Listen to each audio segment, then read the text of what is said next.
Урматтуу төрага, урматтуу депутаттар жана өкмөт өкүлү.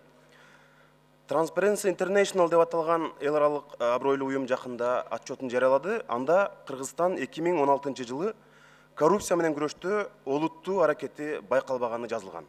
Тескерисинче биздин өлкө коррупцияны жоюуда артка кеткенин жарыя кылды. Бул бардык бийлик бутактарына чоң коңгуроо болуш керек эле. Тескерисинче муну биз мындай кадыресе көрүнүш катары кабыл алып коюп атабыз. Бейгапар эле угуп койчу болдук.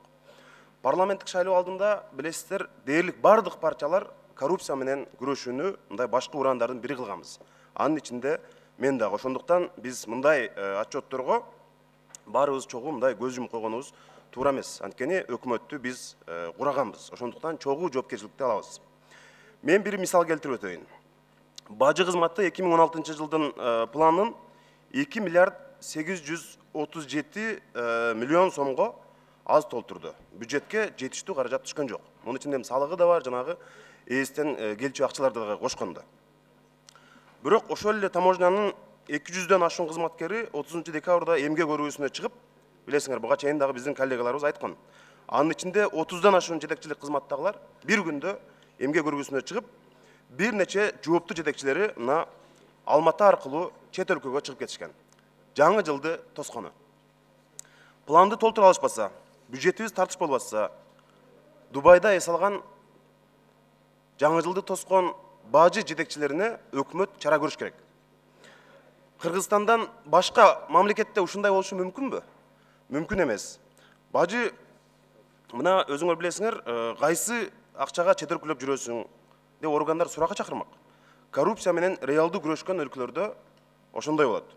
Бажы посторубуздан контрабанда тууралуу өзүнчө сөз, миллиондорду салыктан жашырып, бюджетке төкпөй, сол чөнтөккө солоп атабыз.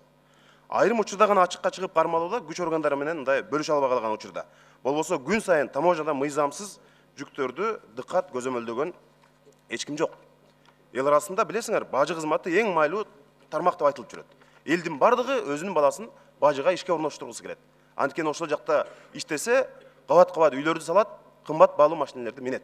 Мугалим болгусу келбейт, врач болгусу келбейт, так эле ошол бажыга барып ишке орноштургусу келет. Беларусь президенти Лукашенко мына контрабандалык канал бар деп Кыргызстанды кыйтып өттү жакында. Бирок коррупцияга каршы күрөш алкагында бир да жетекчи таможняда 1 жыл ичинде жоопко тартылбаптыр. Бюджетке түшчү акчаларды өзүнө буруп бул чоң уурлук, кылмыш. Бирок коррупцияга каршы күрөшкөн органдардан сурайлычы, мына 1 жылда эмне үчүн бир дагы бажы кызматкери кармалбайт, жооп бербейт? Анткени булар карга карганын көзүн чокугайт деген принцип менен иштеп атышат. Тоогурдагандар камалса, 2000 сом пара алган мугалимдерди реклама кылсак, мына коррупция менен күрөшүп атабыз деп. Бирок биздикилерге тийбеш керек. Өзүбүздүкүлөр деген түшүнүк коррупция менен күрөштө